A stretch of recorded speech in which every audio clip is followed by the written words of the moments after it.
We can educate them from under 8s, or we started under 9s, and we can educate them. Not only the juniors, the parents. Not only are we going to have better performance, not only is these kids going to be not be burnt out, they're going to understand the importance of proper evidence-based practice, warm-ups, recovery, speed work, all this stuff in terms of athlete development and high performance. They're going to understand it better. Hey there, welcome to our podcast. Before we jump into today's episode, could you please do us a solid? If you're enjoying what you hear, give us a 5-star rating and hit that subscribe button on your platform. It really helps us reach more parents, coaches, and youth in the youth athlete development scene. All right, let's get into this week's chat. All right, welcome back to the Inner Athlete Podcast. I have a special guest here, Mr. Christian Woodford from Woodford Sports Science Consulting, actually just down the road. Yep. First of all, tell us a little bit about yourself and what you're doing and why you're the most passionate S&C coach in Australia. I've been doing this a long time, actually. Fuck, man. I've answered this question. I've been on so many podcasts, but I'm always willing to. My thing is, I'm always come on anyone's podcast. I don't care. I'm not one of those people who go, oh, if they don't have a big reach, but I'm not like that, because I think that in terms of what this industry, I want to keep developing it. I want to keep pushing it. I want to keep helping more people. And for me, I think it's one of those industries that it could be so great. That's the reason why I started back in 2012. I started Woodford in 2012. So everyone, if you don't know who I am, I'm the owner of this performance center around the corner from Trent. It's called Woodford Sports Science Consulting. So since 2012, we have been training athletes. We're probably 97% athletes, 3% gen pop, and the general pop are all my mates. So it's all athletes, really. And that's what we've always been. It's just so bad. People always ask me, oh, how did you train athletes? How did you get going with it? And it's in the private sector. Well, that's all I've ever trained, really. That was my passion, which area. It's pretty hard to do, especially now it's flooded. But we started a long time ago. And since 2012, been doing that. Coaching athletes of all levels, all sports, all ages, and I love doing it because it's varied. It's not the same sport. I'm in the private sector. I can do what I want. I'm my own boss, like you, Trent. No one tells me what to do. I can live by the sword, die by the sword, as you guys know if you follow me. I say things how it is. If people don't like it, that's just life. I know not everyone's going to like me, and that's life. That's how it is. So when I started back then, it was very different. The industry, now there's a lot of private performance centers, which I love. It is what it is with it. Am I saying that all times the right people do it in the right, like the people owning these centers are have the right background? Probably not, no. But the main people, like people who are doing it right, yeah, I'm really happy for it. So, cool. The reason why I got you here today, I've got 3 topics I really want to talk about. First one is, you kind of alluded to it before in terms of strength and conditioning. Why is it growing in the junior side? Why is it, I've got my own theories behind it. You've got your own theories behind it. Like, why is it seeing such I would say, a slow boom or slow growth, but for whatever reason, it's becoming more mainstream? It's a good question. So what's happened is, I think more and more parents, so as we get the older generation out, now you got to remember, these older generation had kids, when they played sport, it was just play sport. If you got injured, you'd see a physio, that'd be it. These days, they're more aware around preparation outside of sport. So I think the educational side is getting better. Now, social media, it's good and it's bad. One of the good things about social media is just the entire education in terms of around, and there's good and bad of it, obviously. Like, there's certain individuals who aren't very good and some who just talk shit, and other ones are really good. So you've got to disseminate. A lot of people can't disseminate. A lot of people go for gimmicks as well, as you know. So I think what's happened is more education around how to properly prepare. He's telling me what to do, sorry. How to properly prepare for sport. Instead of just doing your sport, that's great, you're doing sport. Sport's number one. But what are you doing on the outside to prepare? Mm-hmm. And especially junior athletes. How I look at junior athletes, it's more important to develop the junior athlete than the pro sport athlete. Why? They've already made pro sport. By that stage, they're already developed, really, and it's very hard to change their behaviours. At a younger age, man, you can instill behaviours in for the rest of their career. And you know this as well. It's like an educational thing. But also, you're going to get very receptive. Their their software, their central nervous system is very perceptive to learning new skills and adapting. And I think one big thing about this is how I used to train as a footballer is run like an endurance athlete. And there's no focus on athlete development, like alactic attributes, fast twitch attributes, like and when I say strength for a junior athlete, their body weight, overcoming their body weight could be a strength movement. Lateral band walks, like a resistant band, could be a strength movement. Learning how to move, I call it physical literacy, learning under shapes and positions. But I think for at that age, development of fast twitch fibers and neural pathways is critical. Like learning motor skills like jumping, landing, sprinting, change direction.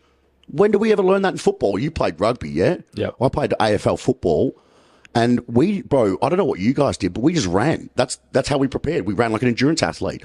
But you got to think in a game, it's all repeat effort. Yeah, you need aerobic base, but at the same time, and this is, for me, obviously this took years to understand, so I don't think this is easy, but understanding things like improving your maximal ceilings, such as your strength, your power, and your speed, especially your speed, max speed, and then improving your aerobic capacity, and then improving your what we call anaerobic speed reserve. So when everything is easier, you're running at faster speeds at some maximal intensity. So that's what happens is, if you're not improving these ceilings outside the sport, you can't get any better.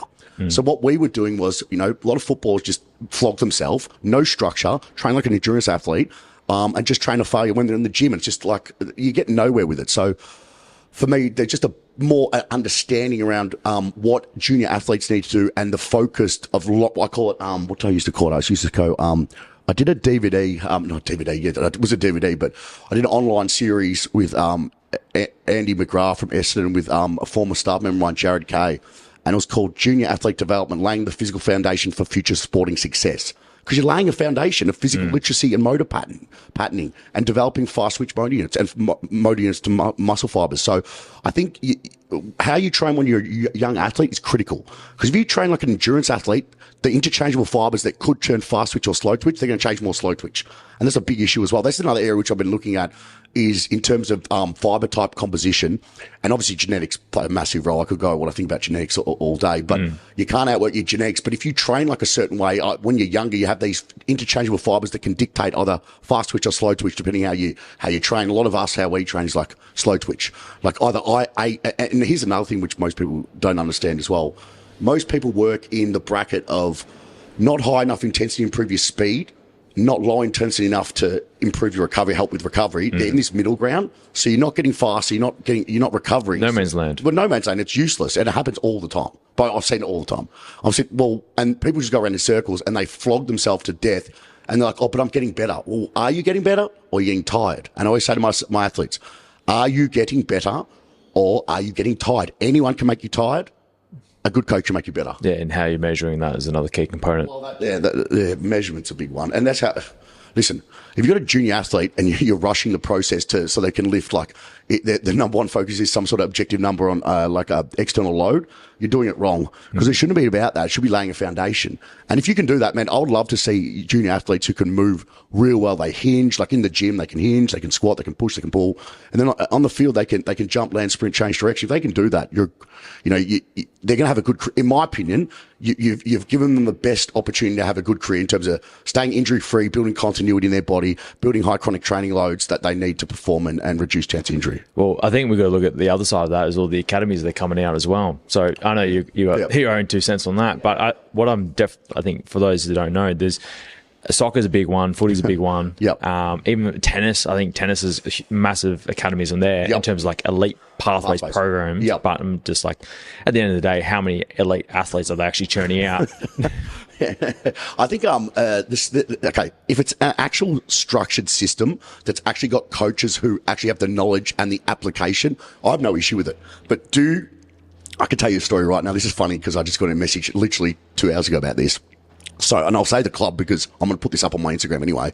But West Tigers in the NRL put up this is serious, a job description for SG ball. Now, I saw that, yep. Yeah, but they didn't give the price. Guess who? Someone messaged me. I won't say who messaged me, but he goes, "Wood, you're going to love this. Can you? What do you think of it?" And just so you guys know, I know you. So you saw it. The description was incredible. I thought maybe 80. I thought 80K. And I said that to him. I said, "Oh, how much?" I thought he was going to say like 50K. And I said, because he goes, "How much do you think?" I said 80. And I said, he goes, "You're never going to guess." He said, "Oh, okay. Well, how much?" 2,500. Swear to God. Can you believe that? If you saw that job, you saw it. Yeah. What did you think? Come on, tell me what you think. Look, for what it sounded like, if you got rid of the actual who's it working for, all right, it sounds like you're working with the NRL, the Premier team. Yep. So you'd be starting at 80K, probably to 120K. Yeah, well, I thought 80 because they're not going to give you 120. I just thought 80K. And then when he told me 2,500, I said, "You're joking, right?" He goes, "No," because that guy who messaged me, his mate went for the job, got it, and they said, "Oh, this is what we're offering you." And he goes, "This is a joke." when I read the qualifications, I'm like, that's, and all he told me this. Hold on, I'll tell you exactly how much. Yeah, so it was the qualifications and experiences. Woody gets it up on his phone. It was literally sound like you were going to be working with the $100,000 athletes. A squad that's going to be worth $6 million. So it just said here. Yeah. So he's saying, this guy is saying, who messaged me, he's saying it's, which I still can't get over, by the way. He said it's 2,500. That's for 7 training sessions a fortnight. So 3.5, we'll say 3.5. Yeah. And they are just going to get some new grad who'll say yes because it's the Tigers. He's right, though. Yeah. He's actually right, though. So, look, if someone's just finished up and want to get the foot in the door, maybe it's worthwhile just to pay your petrol bill, but you've got to pay the Sydney tax as well. Yeah, exactly. I mean, that's ridiculous. I mean, that's a perfect example of what we're talking about in terms of the academies and who's running it and who they can get to run it. Is it really academy? Look, and I don't know. I think it's the in-trend thing to say so parents pay money. Yeah. So, for example, like at the moment, I'm working with a footy coach. So he's with Eastern Rangers. Okay. So he's with under 16s, and he works at the local level, Narry Foxes, and he's done really well. So they made the grand final. They just lost the grand final. Long story short, we've been running an off-season program for the last 2.5, 3 years. Yeah. So we only focus on, I do athletic development, which is really just like speed. Yeah. And then he focused on the skills, all the skills that they can't actually focus on in training. Yeah. And we do that as part of an 8-week program during the off-season. Yep. And funnily enough, for the kids that have actually gone through, I think we had about 54 kids that either been selected for like interleague representative programs, V-Line Cup, out of, what was our strike rate? It was like 120 or so. Whoa, really? Yeah. You got 54 for different representative programs across different ages, or best and fairest, or top 5 so season. With that stuff, my take on academies, if something like that, like the think about what's going to move the needle for these kids. For me, my opinion is speed-based work, gym-based work is going to move the needle heavily because their winner adaptation's large, and by them getting stronger, better physical literacy, they can improve so much more. Now, with the skill-based work, with what your mate's doing, the integration's obviously really good, and the kids are getting better. For you guys, that's a feather in your cap. That's promotion. That's really good. You should be proud of that. That's very good. And they're all coming back, plus more kids. Well, not only are they going to come back, man, but they're going to bring more people. I look at it that way. Like for you, you're doing a good job with them. So my thing is, man, and this is serious for anyone out there. You have to be a real idiot to screw up young kids with athletic development. I mean, and it's not easy. When I say you'd have to be an idiot, what I mean by that is if you just use common sense, it's simple. Most people start at a position in terms of exercise selection that's too far advanced. You have to really regress right down. You've got to remember they're juniors. Start at the most basic level and just they've got to earn the right to progress on. And when I say the right, in terms of progression, it doesn't have to be weight ever. It could just be a different movement pattern, learning, holding shapes, whatever it is. Junior athletes don't have the orthopedic profile to handle loads yet, depending on the age. But you should be starting athletic development juniors, in my opinion. I mean, I've trained 7-year-olds. In America, they've got them churning out from 7, 8, 9, 10. Now, in Australia, I believe that will happen. I believe that they'll be very old at that stage, but I think it will happen.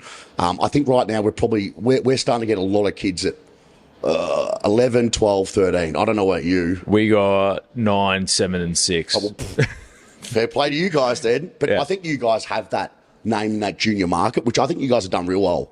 Like my personal opinion is the biggest market in Australia is the junior market. If you want to make a lot of money, and it's not always about money, but obviously we've got a business, so let's be serious. A big market is the junior athlete development market. Do you know why? Parents. They're willing to pay. Parents pay. Yeah. What I think is more messed up is when they go into these academy programs is the load management is the biggest thing. Yeah. So I've heard stories of, we got one kid who signed up. He's 9 years old. Yeah. He has to turn up 45 minutes before training to do 2,000 skips. He can't even link 10 together. What? And he's got chronic lower back pain. That's not funny, actually, really. I'm just laughing at the whole thing. It's sad. Sad. It's really sad. My thing is, why is the parents not stepping in?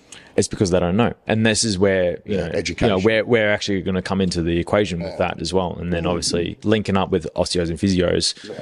to be able to actually educate the parents better. I think this is the really big thing. And then I think what's actually happened is because of COVID. COVID really kind of like sped up the process in terms of going to more the junior side or younger kids. Yeah. What I noticed is when we were younger, we would just play on equipment and we just generally just played.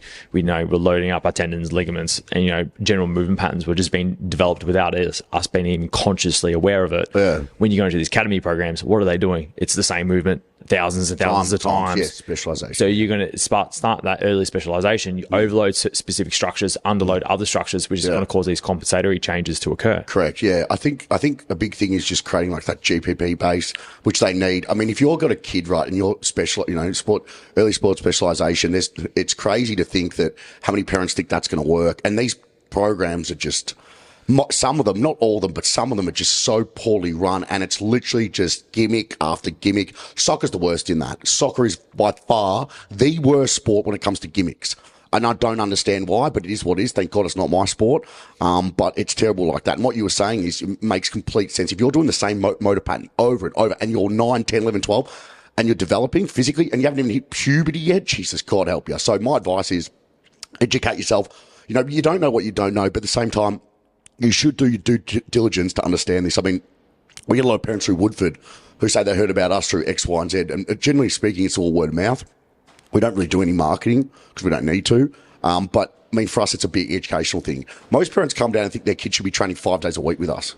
But like your kid's 13 or 14. I mean, we don't have many junior athletes really. I mean, our market's football female, mainly male, but some female, from the ages of, so you'd say junior from, I wouldn't even call 17 junior, 17 all the way senior, if you know what I mean. Oh, yeah. We don't really have many juniors. Like the juniors we do have, they're good kids, but it's not something we've really worked on. Now we're involved with East Brighton. It's probably we're gonna have a lot more. But we're just got to wait on trying to work out this agreement. Hopefully it comes out next year sometime where we can work with them. But I mean, at the end of the day, we just want to create something that's really cool at the club. And I want to, hopefully, I'd hope so. Once other clubs see our model, then they hire someone like me, and then they take over and they create that high performance model and educate parents, coaches about proper high performance across the board, physical prep, recovery, regeneration, warm-ups, etc. Because at the moment it's run by a dad who's got no idea. Yeah, I'll talk to you about that later afterwards. I've got a bit of a business idea on that. Okay, in terms of graduates getting into that. Okay, side. Sweet. Talk to me about it later. Cool. And then I guess the parental concerns, as we kind of alluded to before, I guess this is the safety perspective, because now I think parents understand what strength training or resistance training or strength conditioning or physical prep should be for youth, and they're starting to see that a lot more. Yep. I'd probably say about 5 years ago, parents were more concerned. It's like, they're going to have a barbell in their back. I think because we glorify specific exercises and movement patterns for being in the gym, and that's what parents actually have associated. And then as time has actually gone on and actually seeing, we do like a zombie squat with the dowel across their shoulders in a front rack position. We're just trying to reinforce, as you said, those specific shapes in order to reinforce the pattern. And then as they get stronger and they can withstand the load, then we can introduce some sort of external load. Well, I think that, first of all, that's really good work with using a dowel. I've got a video coming out talking about a dowel and how. Listen, it doesn't matter what you use. It's context based. That's just pretty much using their body weight, but using the dowel as like a limiting factor.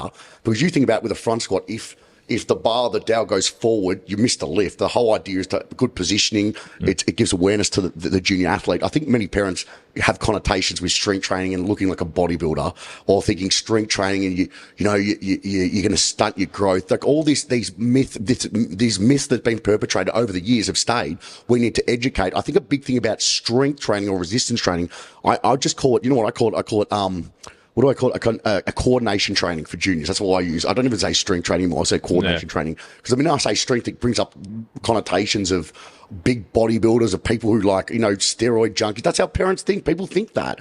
It's just how it is. I look at strength training purely and simply training neural pattern, improving physical capacity. I don't look at it from mechanical manifestations. Improving tissue quality. Correct. Yeah. I get that. And it's funny when people say that. Like, I'm always like, but hold on. Kids, I look at children, and this is it could be even another thing, like where people talk about, you need like 2 times body weight before you start doing any plyometric exercises. But hold on a second. When we were kids, we used to go on the monkey bars, jump, land, twist, sprint, all that stuff. These days they don't, because of what you said about COVID, and I agree with it. But I mean, for me, it's like just understanding that it's athletic development is, it's got to be, holistic. It's got to be learning patterns. And yeah, gym is one part of it, but it's not just about, you can't see someone's nervous system. You can't. Do you know what you see? The muscular system. So people get obsessed with this whole thing of when you lift weights, you get mechanical manifestations, increase in cross-section area, like muscle hypertrophy. With the kids, junior athletics, the main adaptation is neurological. Now, if this is before puberty, after puberty, yeah, you might get some sort of muscle morphology changes. But generally speaking, they don't have that endocrine response in terms of testosterone. So they're not going to grow massively. Do you know what they're going to get, though? Damn good neural development, neural adaptation through, i.e., motor learning skill acquisition. So learning how to activate agonists, deactivate antagonists, activate synthesis and stabilizers in terms of that motor pattern. You're going to get that. So if you can do that, they move efficiently and you tick boxes, mate, love it. I think in terms of junior athlete development, they're going to be a better athlete. That's my opinion anyway. Instead of like what you were saying, that one movement pattern over and over again, and you're going to overload it. So the fact that you guys are doing stuff like that, it's really good. Because most people, man, I've seen some terrible things in junior development, like bad things. So it's always annoying when I see bad things because it's like there's nothing. I'm not one of those people these days. I've never done this. I've never commented on anyone else's post unless to pump them up or I'm mates with them. Like I always support people like yourself. I'd support you. Like all my mates, I'll support. If they're doing a good job, I'll support them. But I'm not one of those people to go out and unless I'm calling them out on my personal thing, I wouldn't put on their post. I don't do that stuff because I just think it's stupid. But I've seen some stuff that I've inboxed the owner and been like, not being rude, like I didn't want to be rude, but being like maybe the load's too heavy and just to see what they'd say, but most of them don't write back. Some of the good ones do, though. They actually give a reason. So, I don't know. A lot of people are very insecure about their own training and all this stuff, what they don't know. So, a lot of people with junior athlete development, you still got to be very careful. They've got to slowly expose to load. If when you start loading them, it's not to go too fast too soon. But I've seen some stuff where you've got like a 14-year-old who's back squatting like X amount of weight. And I don't know their background, like what they're built up to, but it's still 14 years old. My opinion. But that's not to say they can't lift, but you just got to be very careful with the junior. Well, I actually think at the younger ages, movement variability is more key. Yes. Well, that's true. That is true. I agree with that. Yes. I think if you can, you got to think about sport in general. It's random and chaotic. So variability, yeah, it's a big thing because your body's got the nervous system and just learning different patterns, And here's another thing. Like, a perfect example would be when people talk about like I used to be that this way though. I used to be like, when you lift, there has to be one, you have to see this. You can't get in the squat, you can't get any valgus, nothing like that. Or when you land, no valgus, etc. But the whole idea about physical preparation is to expose the athlete to extreme ranges of motion. So when they're in the sport, they're ready for that that exposure. I think that's what I believe. There is a bandwidth on exercise technique. Now, when I'll give you an example. When a junior athlete starts sprinting, what are you going to say the shapes and positions are? They're not going to be very good. But how are they going to get better? By doing it. But this is the issue with social media, man. Too many technique people who've never coached in their life think, you're gonna break somebody, you're gonna snap their back, whatever it is. But they don't understand there's a process to what we do. What you think everyone's perfect straight away? No. Like, come on, man, you know that. Like, why can't we show progression? I do. So that's when you got to educate. There's a bandwidth, and people start. When people haven't been in the gym, their technique's gonna be pretty crap unless they're like some motor genius. They pick things up real quickly. But generally speaking, they're not going to be very good. This. Like, per example, would be a hinge pattern. Most people just anterior chain dominant. They train what they can see. They try and do an hinge pattern. It's just a squat pattern. Yeah. So that's my opinion on the whole thing. So I think too many people are like, they're so afraid to show progression out of fear that people call them out because they'll be like, oh, have a look at that kid sprint. I'll be like, hold on, that kid's like 13, man. Like, give it a time. Yeah. It's like, time. Yeah, Usain Bolt, like, if you look at his times, like, obviously, he moved okay because he played cricket growing up. Oh, did you play cricket? Yeah. Oh, I didn't even know that. Yeah. And I think he has a soccer background as well. No, he played cricket and then he transitioned to track. Oh, shoot. I had no idea about that. Yeah. So obviously, and also the sport will change the mechanics as well. So if you got someone who plays cricket, right? Obviously they're going to be in certain positions, but then you also got to carry the equipment as well. So the pads, everything, yeah, the box, the helmet, the bat. So that will actually change the running mechanics. So the sport, you'll actually adapt to the sport specifically, which decreases your bandwidth. Yes. And then we have a chaotic nature, which will expose you to a wider bandwidth. So what does SNC do? Or youth development increases what you can get access to. Correct. Well, that's all you're doing. You're exposing to more shapes and positions and exposure. And you know what? You're right about that. If you're just playing, when you're playing sport, you're in that sport, it's going to create limitations in terms of, it's going to adapt to that sport specifically in terms of movements. So the whole idea about our training is to expose them to more of a range of variability. And like what you said, sport's chaotic. It's not predetermined. So we need to expose them to that. And if we do that, you've done a good job. And what will happen is the body of, I look at, once again, training to me is purely and simply GPP. People talk sport specific. I mean, I've talked about this for years, but the only true way sport specific training is the skill itself. Everything else, we're just GPP. And then what you're saying is we're exposing more movement options, more variability, the ability to be exposed to these extreme range of motion and to be prepared for them. That's our job. And am I saying that it's, I think this profession in Australia, do I think it's perfect? I mean, when I started back at 19 years ago, it was terrible, but there's no social media.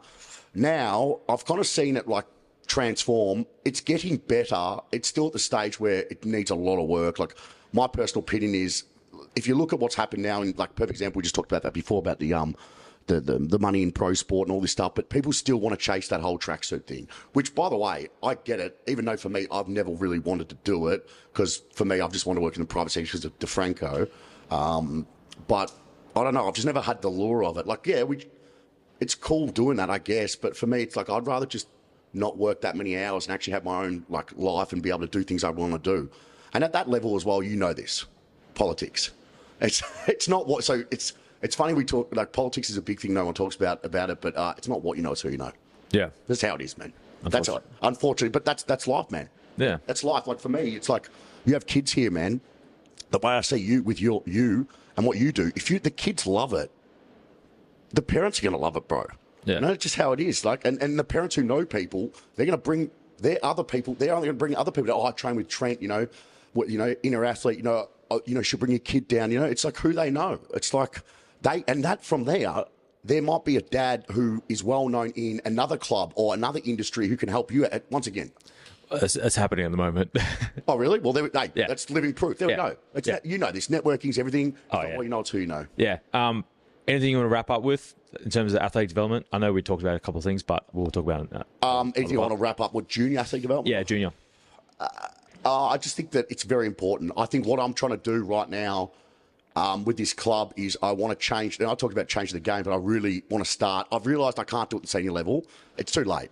And also, it's like pulling teeth because it's like some of them are stubborn. Some of them do want to learn, but you know this. Some of these guys, when they reach senior level, it's in my opinion, it's not too late, but it pretty much is where they're very stubborn. They know one way. It's good enough. That's true, actually. Yes, that's true. At the junior level, this is where we have to hit them.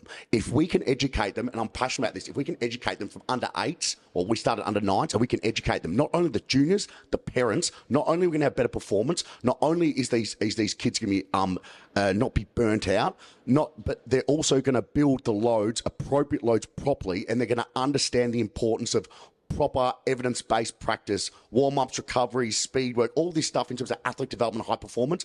They're going to understand it better. But also I look at it like keeping healthy, because my whole thing is if you keep them healthy on the field, on the pitch, on the court, whatever it is, right, not only you're building confidence, but you're building continuity in their body. And this is a big thing about junior athletic development. By the time they get to 18 or seniors, or when they start getting exposed to injury a lot more, especially overuse injuries, what happens is they just miss out on a lot of sport. When you miss out on a lot of sport, what happens is not only do you lose confidence, but you lose your sporting IQ. And for me, you have to play sport to get a better sporting IQ. It's having a PhD in your sport. So I think that's a big part of it, is educating as much as possible. We have to start at the junior level. Senior level is too late, in my opinion. Junior level is where it's at. If we can do that, we change the game in the whole industry. And the minute that happens, I'll be a proud, happy man. I'm not saying that I'm doing it myself, because a lot of people help. We're all a lot of people trying to do this right now, and I see a massive room for growth in it. The biggest growth will come in the junior market. And for anyone out there, if you're in the junior market and you've got a club, or I'd be doing it. And I hope that you guys doing it, the people doing it, have a background in this. They're not just people who just think it's cool for social media, because I know for a fact there are companies. I'm not going to name any of them, but there's a few companies that I know of that literally, bro, they call themselves high performance, but it's literally just you're just getting flogged, and they've got no background in it. They charge the roof, and they've got no background in S&C, no background in sports science. They just have no want to learn. It's just flogging them and doing gimmicky movements. And it annoys me. It does frustrate me, because do you know who misses out? The athlete, the junior athlete. So kids. That's my opinion. The kids, exactly. That's my thing. You're not getting the best training. So that's my opinion on the whole thing. And people like that do annoy me, but all I can focus on the people doing the good job, like yourself, and just keep moving forward with it. So I'll just keep pushing this as much as I can. I keep talking about this over and over with a lot of people now. Junior market, I'm telling you, is a huge market. So I've seen it. The minute I saw it, I'm like, okay, well, Woodford, we're never going to be full junior. But saying that though, I mean, if it works out at East Brighton the way I think it could, we could just be fully junior. I don't know, man. Yeah. But you know what the thing about the juniors is? It's constant supply, brother. Yeah. It's constant the whole time, constant supply. So you do a good job, man. And by the way, parents talk. You know this. Yeah. You do a good job with the kid, they're going to talk. And you do a bad job, they're going to talk as well. It's also a win-win-win across all parties as well.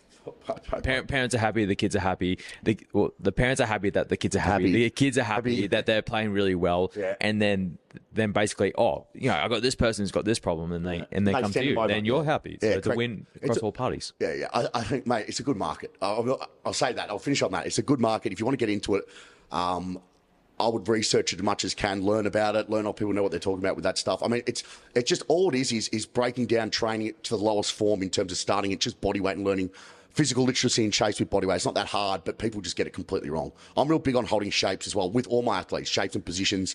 I'm a big triphasic guy, even though I've been doing that training for years before I even read Cal Deeds' book, Triphasic Training. But I'm big on slow eccentrics, isometric hold in certain shapes and positions. I'm just big on that stuff. I always love it. Great sensory input for the nervous system. So I'm really big on that anyway. So yeah, that's what I'll junior athlete development, get involved in it, be passionate, and let's keep developing the next batch of junior athletes. Unreal. All right. You have just listened to the Inner Athlete podcast. Be sure to subscribe to stay up to date with the release of weekly episodes. Be sure to follow us on Facebook and Instagram to get great tips on all things youth athlete development and youth mentoring.